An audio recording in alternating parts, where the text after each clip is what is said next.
it. That's what I'm talking about. Wait. Okay, now, from the beginning. Welcome to the Muscle, Mind, and Money podcast. I am one of your hosts. My name is Dominic. And this is Nastasia. Now on to the show. Welcome into episode number 13. Ooh, lucky 13. I feel like we're on a roll. All right. We're going 11, we're going 12, we're going 13. And number 13 is lucky number 13 because we're also doing the second episode that we've launched on the YouTube channel, Muscle, Mind, and Money, where we are filming on or recording on film. Yeah. So I guess digital this world. Got our phones and our camera up, so we're good to go. Today, we have a very special guest, someone that called in from remotely, which many of us are because we're all quarantined either in your house, your apartment, your basement, wherever it is. But we're joined with a very special guest to help us get through part of our insanity and to work together on really what's called the money part of our business, is helping us with our career paths. And that gentleman is Ryan Berrecloth. Ryan, can you hear us? Yes, I can. How you guys doing? We're All really right, good. Now, I welcome. butcher last names all the time. And we were having a debate before It's we not got on. no. Berrecloth. Like, how do you pronounce your last name? You got it right. It's Berrecloth. Oh. Berrecloth. See? Oh, I was the one that said that's not right. Yeah. I was Yeah, trying and to it's make been it more butchered French. What's the worst butchered last name you've ever had? Oh man, I can't even think of how many, but there's been a few. But yeah, it's actually an English name, so most people think before they meet me that I'm indigenous, but it actually comes from Old England. So yeah, but I had a funny quick story. I played baseball down in the States, and I got recruited by my coach, who I hadn't met him in person, just over the phone, and he had referrals. And so when I walked into his office for the first time, he was a little surprised to see that I was this, skinny white guy. Well, you're living up to your name for us. So there's no profiling. There was no profiling going on there. Well, we invited you on, and it really because of your background in recruiting. I know for the last year, in I think 3 or 4 months, you've been in the recruiting business. And so you're definitely, I'd call someone I've used quite a bit as an expert in the field of helping with career development. But before we get into just going over the nuts and bolts of really who you are, Nastasia, the tone of our podcast that'll be moving forward, we've made a decision to do what? So I think that a lot of us feel very uncertain in the state of the world right now. And for a lot of us, this is the first time in our lives that we've felt a little bit not really sure about what the long-term and short-term answers are. And so with our podcast today, we understand that we all have no idea what the future holds, and we also don't have control over what's happening right now. But what we do have control over and what we can do are seek opportunities and really work on ourselves while we are quarantined in our houses and away from our day-to-day jobs. And so we look at it as an opportunity to continue to apply yourself, potentially in a little bit of a different way than normal. You're not in your normal routine and you're not in your normal workspace, but it is a time where you can use your day to do things very productively. And in connecting with Ryan, he has so many great ideas that we said we have to bring this to our audience, because the worst thing that you can do right now is sit on your ass at home and do nothing. It might be what you want to do, but it's not the best use of your time. And for some of you, you might be finding it a little bit difficult to navigate, to figure out how to structure your day and what you should go do when you don't have that normal organized routine of your day. And so this is a time where we're going to put out a challenge to you to be productive and to develop yourself more and to wake up early and to make an agenda for the day. And Ryan is going to help us today figure out what does that look like and why is it important for long term? Because we don't know if we're going to be in this situation for 2 weeks, 2 months. We don't really know when it's going to end. So why not start on these things today to put us ahead of the curve for when we are back in our roles and when we can get back to our quote unquote normal daily routines in society. There you go. Now, I met Ryan in November of last year, and Ryan is a recruitment consultant for the Lock Search group here in Vancouver, British Columbia. when I met Ryan and we sat down, he opened up and basically tells you his resume. And so I had reached out to Ryan. It was a job posting on LinkedIn that I had sent in my resume to him, and he invited me into the office to sit down for a face-to-face. And immediately when I met with Ryan, you could tell that he's someone that is always looking out for the best interests of the client, but he's a coach and a career advisor.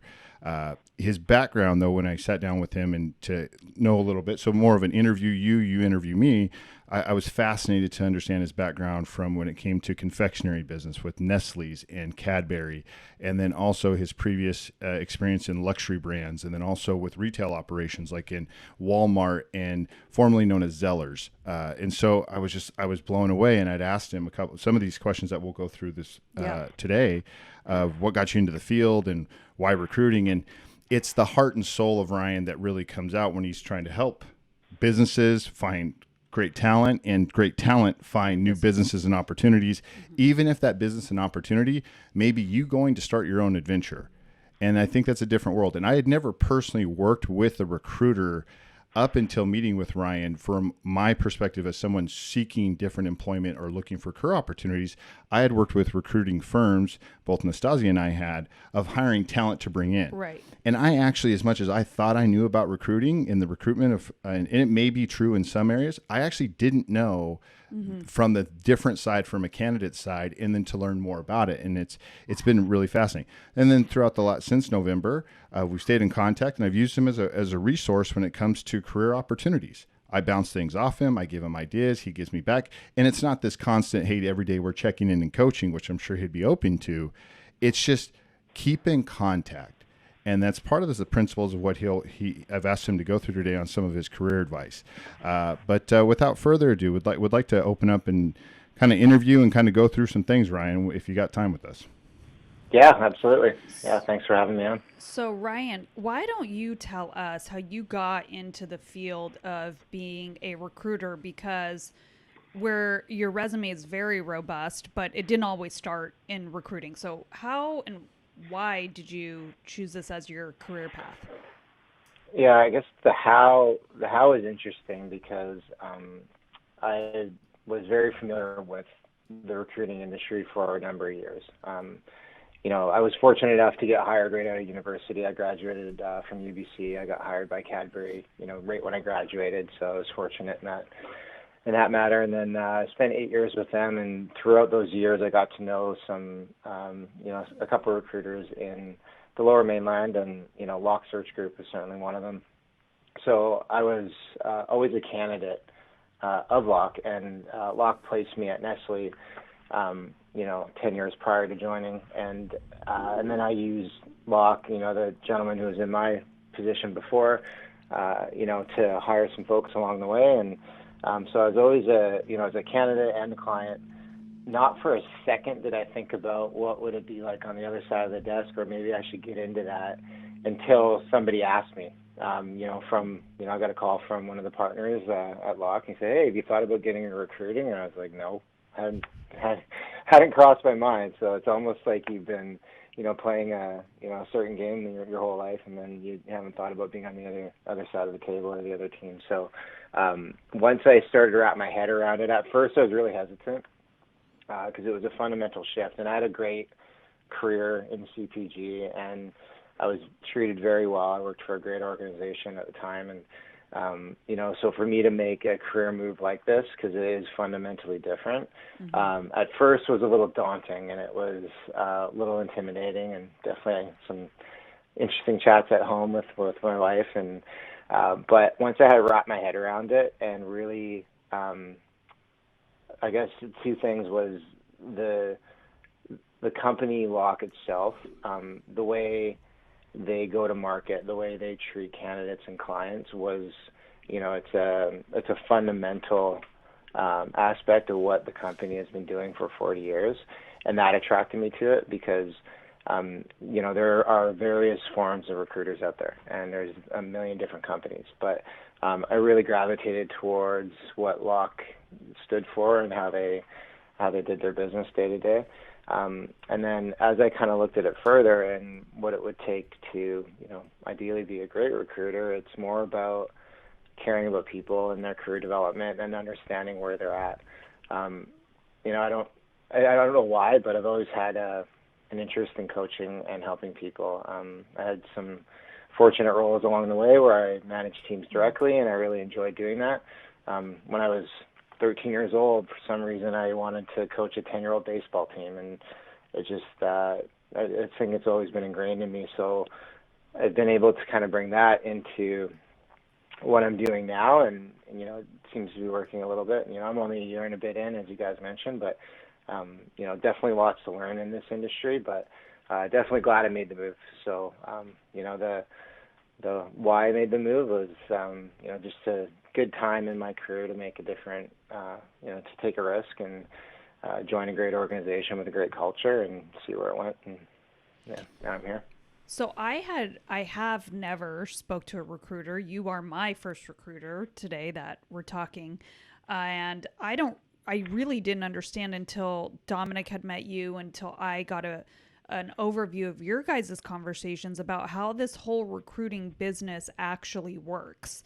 Can you walk us through, sitting from our side of the table, what do you actually do? Yeah, good question. And I do get that question a lot, is how does this work? Like, I'm sitting here and we're talking, but, essentially recruiters are at the fundamental, like the foundation of recruiting is transactional. So it's, we have a company and a client that's looking for a person to fill a role, and we connect the two, parties together, and that's the fundamental, foundation of what recruiting is. That is sometimes where it gets a little diluted, and it's hard for people because they have had experiences where it's too transactional, and it's there's not enough. An approach that we try and take is really career development, understanding our clients' needs, and really understanding the type of, not only the skill set they're after, but the profile and the type of person. And then on the candidate side, it's really about career mapping and career development. So, if, for Dominic, for example, we got to know each other a few months ago. If I call him with the role that I think would be interesting for him to look at, it's likely going to hit most of the key pieces he's after in terms of level of position, the type of culture the company is, the type of job, whether it's got, people management or the industry or, and of course compensation. So, that's, if I'm doing my job well, that's where I'm kind of headed. But in terms of how it works, we essentially work with our clients, and they're the ones that compensate us for finding them great people. On the candidate side, I always tell people, consider me your partner in career development. I'm here to help you navigate whether it's an opportunity we're going to look at now or an opportunity we'll look at down the road, but I'm here to help you. And, for most people I do offer, if you want to reach out, if you're working on an opportunity on your own or perhaps with another recruiter, I'm more than happy to chat with you about the industries where, I have some expertise in, because, we're not expertise in the entire industry across the board, so it's, we specialize, and we can get into that in a bit. But in terms of how it works, it's from the candidate side, if I'm doing my job well, I'm your partner in your career development. And then on the client side, if I'm doing my job well there, I'm finding them great people that are on point to what they're looking for to fill a particular position or, succession planning. And so you just mentioned that you don't hire for everybody across every industry. So you specialize. So what do you specialize in? And then if you're not my specialty, how do I find who I need for what my specialty is? Yeah, good question. So I think maybe where it can be confusing is you might have some recruiters that will recruit for everything. They're just trying to find people to get into roles. What, makes Locke a little bit unique is that we hire people that are that specialize in their particular area of industry. So, for example, I had fortunate enough to have 18 years experience in consumer packaged goods. So, I understand the industry, quite well. Definitely lots to learn still, but I definitely understand the industry in terms of a few different functions within the industry, and I'll get to touch on that in a sec. But sports is another industry that I've also started to work on, and I have a background in that. So whereas we have other recruiters in our office, for example, healthcare, our recruiter there, he was a healthcare salesperson, and then he came and joined Locke 10 years ago, and he's an expert in that field, So, if I got a call from, a random call from a healthcare company saying, hey, we need your help to find somebody, I would just shift that over to my colleague because I'm not an expert in that field. Similar, we have an industrial desk, a B2B desk. So there are some industries that we don't necessarily work in and play in, for example. So when we get some of those inquiries, we'll do our best to make a recommendation on who to talk to. Great. We kind of take that consultative approach to make sure you can talk to the right person. And when we have candidates come through with certain skill sets, we'll make sure they're passed along to the right recruitment consultant that is an expert in their industry. And sometimes there's crossovers, but. Perfect.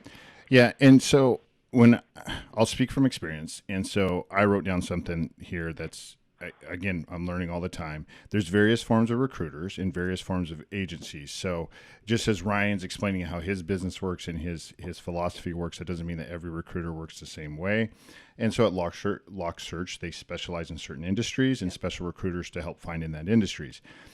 But a takeaway for me is when I met with Ryan and he opened up our discussion day talking about, hey, I'm a career advisor. Like I'm here to help, and it's about people connecting people. And he stayed in touch with Locke Search Group from his original placement, and that eventually got him to the door of working there. I made a statement to him of like, why doesn't everyone have a recruiter? Why is someone not just, because we usually find recruiters when we're tired of our position, or we're looking for a new opportunity, or we're moving somewhere. Like we're at a point to where we need the help, versus a career coach and advisor all the time is going to help you progression. An experience for myself was when I connected with Ryan, he's like, send me a copy of your resume. I hadn't done a refresh resume since I was 18. I don't think you've even. I don't had know that an I've ever interview. put together a formalized resume, because who you know, what you know, how you get a job and position, you sell yourself. But I hadn't even submitted a resume since we even came to Canada, and that was just cut and pasted off the internet because we had already had a position. And I had to learn how to do that. And I've been reading resumes with Nastasia for years, and it was very humbling. And I sit down with Ryan, and so I asked Ryan this question, and so I'll ask it again for you to share with the audience. And why doesn't everyone have a recruiter, even if you're fully employed? Yeah, like before you need it. Because it's a free service that you're here to coach me and say, look, knucklehead, you could even get some more education somewhere and skills. Yeah. Like we're so blinded right now. Yeah, I mean, I think whether it's a recruiter or a career coach or somebody you look up to or a friend or a family member, whatever it might be, I know for me, for example, like I always take into account people I would know and respect their opinions, and because you never know everything, right? And so I think from if you're always looking to better yourself, and some people are really happy doing what they're doing, and that's great. If you just want to, do the job you're in for the next 20, 30 years and retire, then that's fantastic. But for those people who do have a craving for progression and they want to learn, they want to make more money, they want to progress and do different things, then it's always good to have, some second opinions. And the fortunate thing that I've always been very inquisitive, and it drives my wife nuts sometimes, but I've always been very inquisitive when I meet people. I'm like, what do you do for a living? It's usually one of the first questions I had, even before I got into recruiting. I was always just naturally inquisitive because there's so many different industries, so many jobs. I've had the pleasure of placing some people in the last year that never would have thought of that company or that industry, but we've been able to connect the dots. So you never know what's out there, and having conversations with people sometimes helps to see more of the picture. and just what opportunities could be out there waiting for you. And, I'm fortunate in my position to see a few different industries.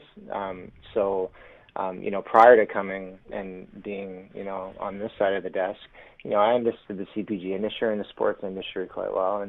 But outside that, not a lot. But I've been able to branch into some other industries here, and it's a lot of fun to be able to see, what's out there and how different companies are structured and different positions that are available and where there can be crossover for certain candidates. So, it's been good that way. So I guess,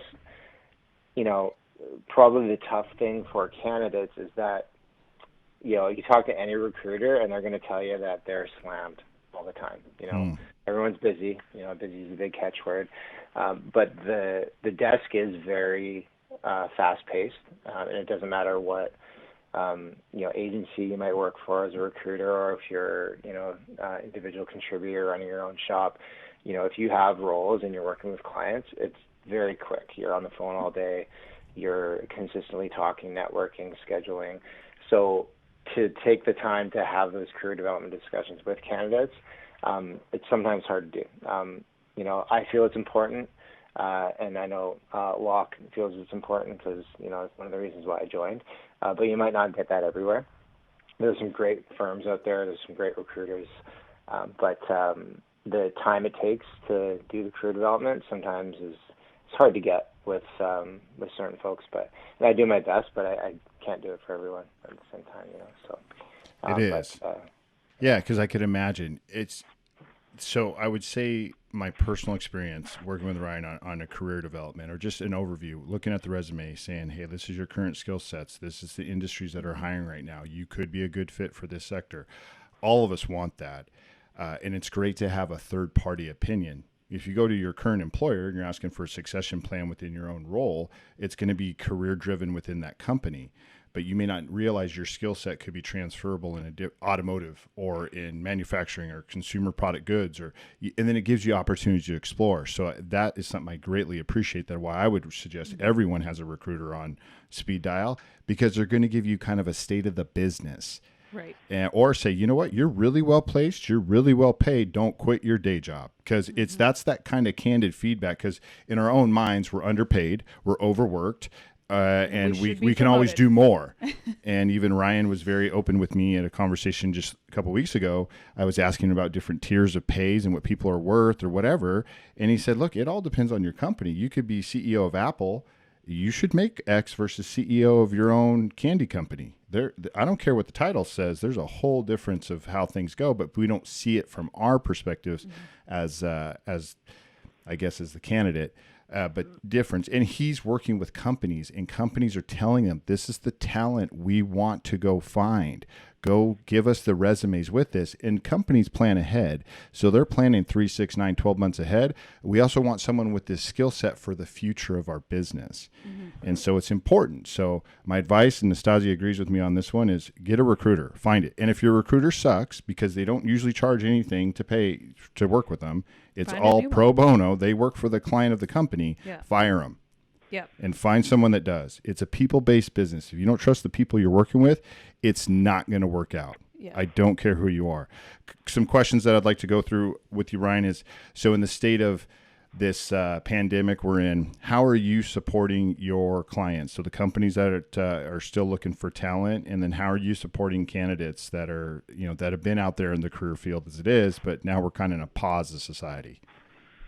Yeah, we're in unprecedented times here for sure. I'm working on a search down in California right now, and so I was chatting with some folks down there this morning, and they just, as you guys may have heard, they just went on lockdown. So only essential, like if you need food or gas or money or whatever it is, but other than that, they're kind of locked in. So they've made that big step. So it's just kind of crazy to see what's going on right now, but I think, if you do have that, a need or, that itch to be progressive and to learn and to do more, it never hurts to, especially with technology right now, like, I'm in my home office, you guys are in your home office right now. with technology, it wasn't like, years ago when something like this would happen where people needed to bunker up, you're reading books by candles kind of thing. Like now you can still stay connected. You can still learn. A good friend of mine, as an example, he's a trades worker. He got laid off. So he's now jumping into an Amazon course to learn how to sell online.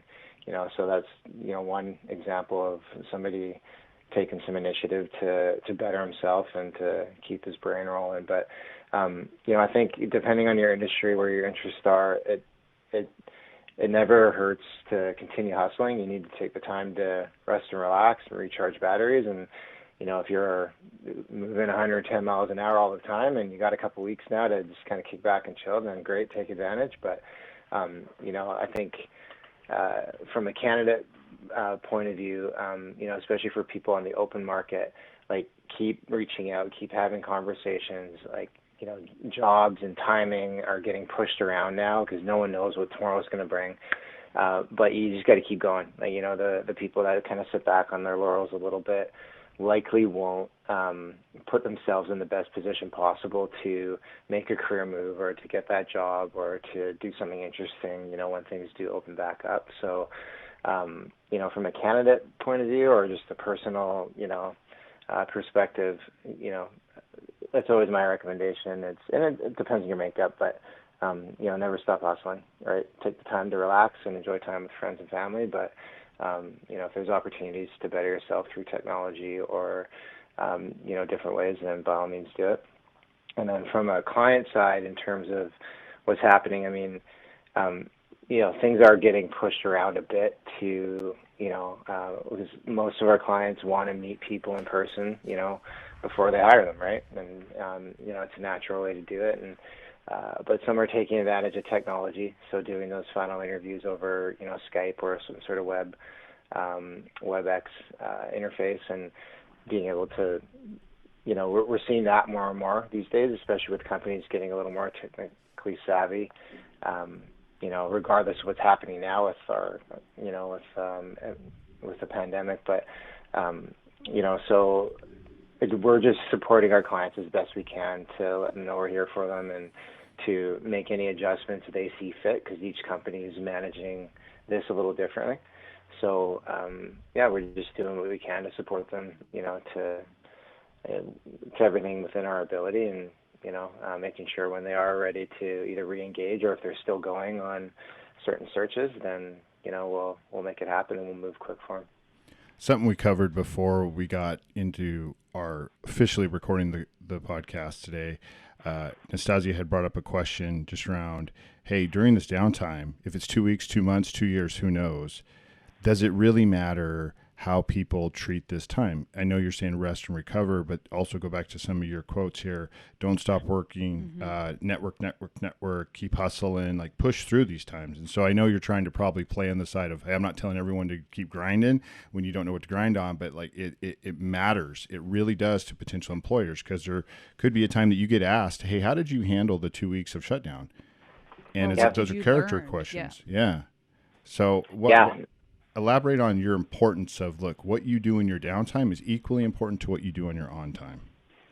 Yeah, I think it speaks to character development and the type of person you are. Because when we'll work on roles and helping our clients find the right people, there's skill sets that are needed. They'll say, here's a list of skills that I'm after. Experiences, it might be experience with certain customers, clients, industries, but there'll be some very hard, tangible what. So the what is the skill set and experiences. The how and the why are more on behavioral characteristics, right? So, and that's where we really work a lot with our clients to crystallize profiles. And for our anchor clients that we do a bunch of work with, we know what their culture is like. We know what type of people they're looking for, regardless of the role. And we take that extra step to really learn and understand those pieces, because they're just as important as the what. So, when we're looking at currently what's happening, whether it's 2 weeks, a month, 2 years, it can't hurt. You might get the question. It might stay on everyone's mind. Hey, what have you been doing the last month? While you've been cooped up at home, and if your answer is nothing, then you might not have as much of an appeal as a candidate who says, hey, well, I took this opportunity to learn A, B, or C, or I took this opportunity to build that shed out back that my partner has been bugging me about, So, it just shows like what you would potentially do with adversity in roles. Like, it shows initiative. It, could show collaboration if you're doing certain things. So there's different personal characteristics that you can draw from based on how you manage your day-to-day life, but also in pretty stressful times like they are right now for a lot of people. Wow. Yeah. You've said so many good things. I want to give the audience a little bit of what we're doing and my perspective. So for a lot of people, the structure of my 9 to 5, or I'm a teacher and I show up to work and I literally am every 45 minutes on a schedule. We are all now unscheduled. I think something that's really important to do is to create a list of the things that you want to innovate and learn and create while you're on this downtime, and put them into agenda and make your strict agenda for every single day. This is going to be a test for your own self-discipline. If you ever want to be an entrepreneur, or if you ever want to be a high-level executive, there's not somebody on top of you all day telling you what to do. You have to be self-directed, and you have to be able to take initiative and prioritize the things that you want to take initiative over. So part of this advice from Ryan about the don't stop working, I think the easy thing for us to mentally go to is like, oh my God, finally I get a break. I challenge you though to look at this like we're working harder than we've ever worked. And we've been in a little bit of a unique situation due to external circumstances that this has been our reality for like several months now. But in that time, we've been able to shut out the noise, to center ourselves, to get creative about different things that we can do, that we've wanted to do, and actually start applying those because we have the time. And so in this whole lesson about don't stop working and side hustle to improve your full-time hustle, let's all just get the elephant out of the room and pretend like it's not real. Let's just say we all go back to our normal work and our normal lives as usual, come in a certain short amount of timeline. Well, great. It didn't hurt you to read the extra book or to learn how to do a podcast or to start writing a book or to start an online business. All of that is going to help you in your day job. Okay. Now, on the other side of things, these skills that you develop while you're in your downtime and you haven't stopped working and you're continuing your hustle are only going to make you more attractive and more advanced above any other candidate or any other coworker. So I want to go back to my day job in 2 weeks and I want to be better than the guy sitting next to me. And I want to be the next guy up for a promotion, or I want to be the one that networked and found some more opportunities outside. I don't want to come in and somebody asks me, what did I do for all of this downtime? And I say nothing. That shows that you're not ready for the next level. That shows that you are not self-directed. That shows that you cannot be an executive. And so practice this stuff right now while you have the opportunity.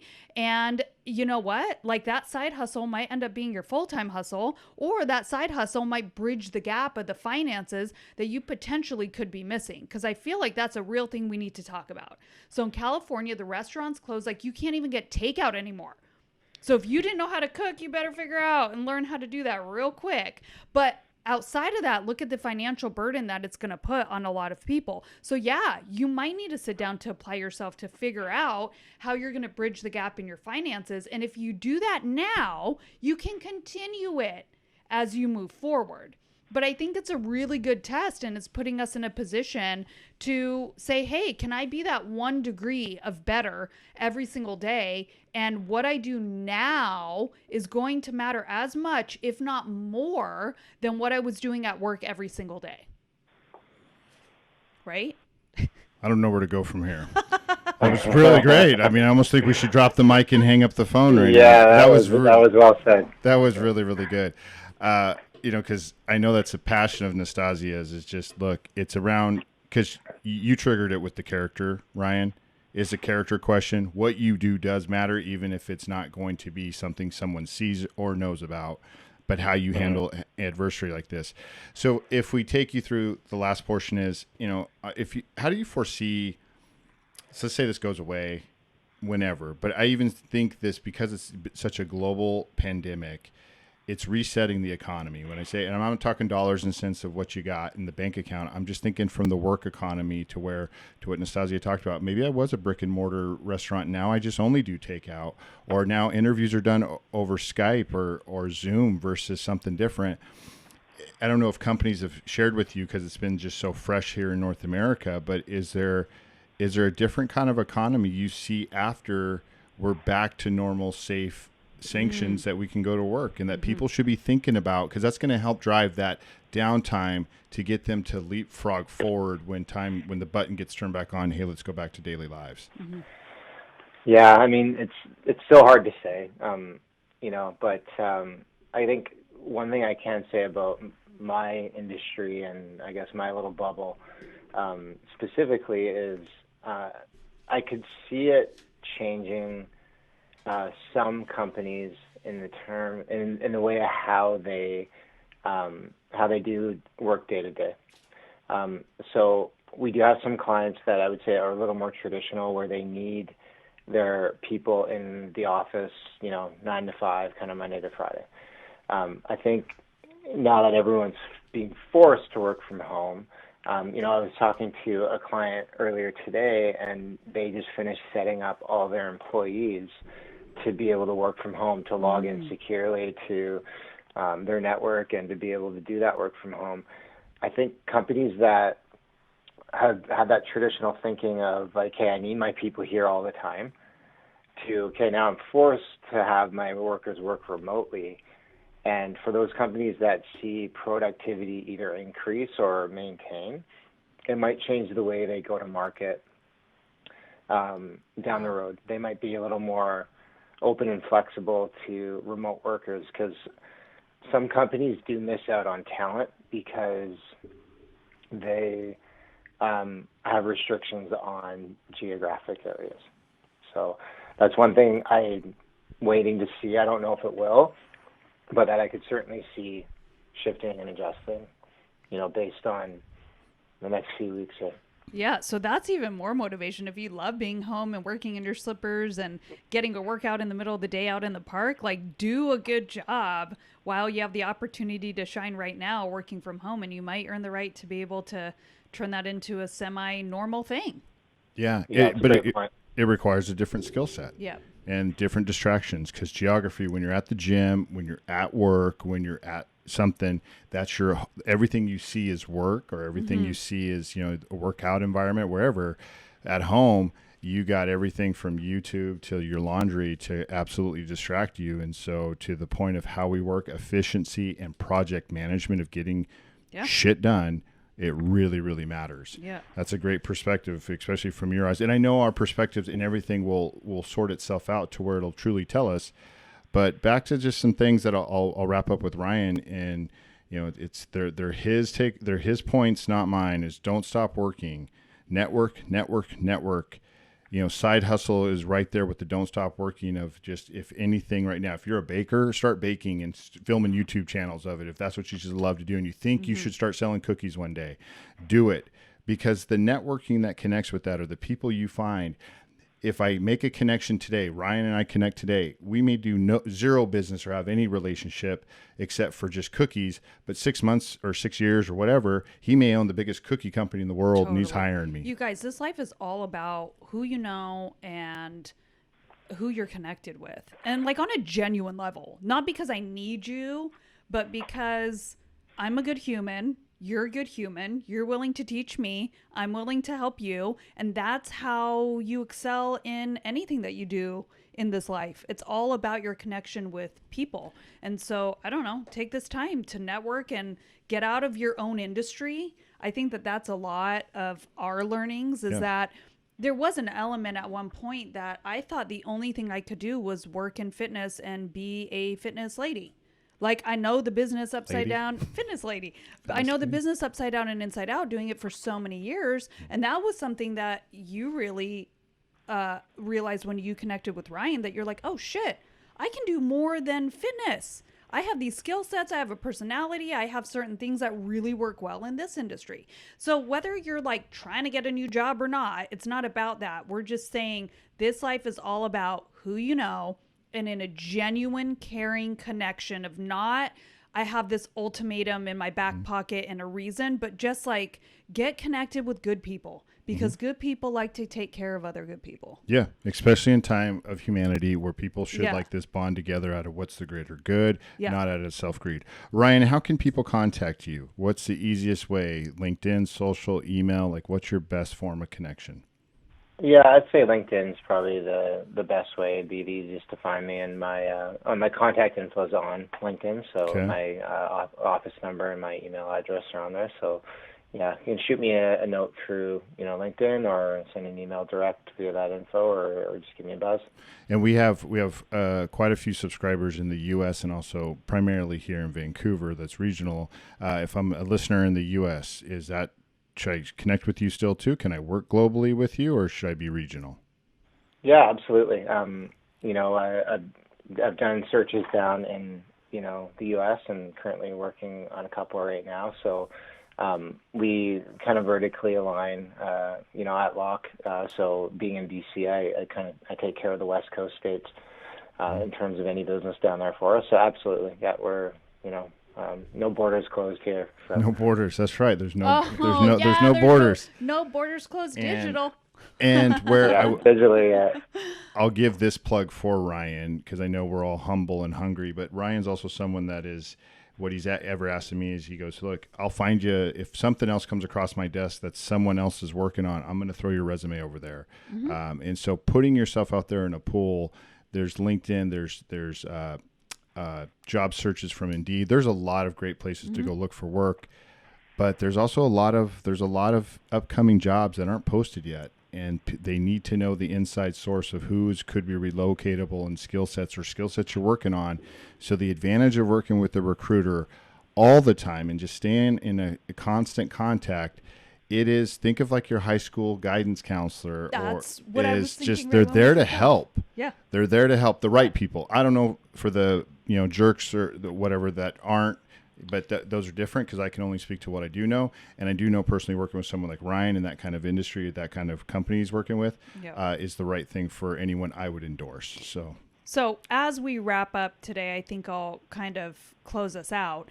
We are in no way wanting to put you guys in a mental mindset that's like, you're not going to have a job when this is all over. We want to put you in a mental mindset that, number one, you're prepared if things don't turn out the way that you want, but more so, number two, is that you have the power to create certainty for yourself during this uncertain time. So take control of the opportunity, go apply yourself, go develop yourself, and you never know where it's going to lead you. I think that out of every single dark place comes the light. And in time of like a lot of like stress and a lot of challenge, there's always an upside if you take that and turn it into that. And so if it's something as small as learning a new skill, or something as great that you networked and your next door opens, then great. So go create certainty during this uncertain time, because that is the one thing that you can control and the one thing that is in your hands. So, hey, Ryan, we want to thank you for being on today. We really appreciate your time. We will put his information down below in the link or in the information on our YouTube. And that's what we've got for you today. Yeah. So Ryan, thank you, and be safe, be quarantined, and be healthy. Yeah. You All guys right. as well. Thanks so much for having me on. All right. Appreciate it. Ciao. All right. Let's go. Bye. Bye.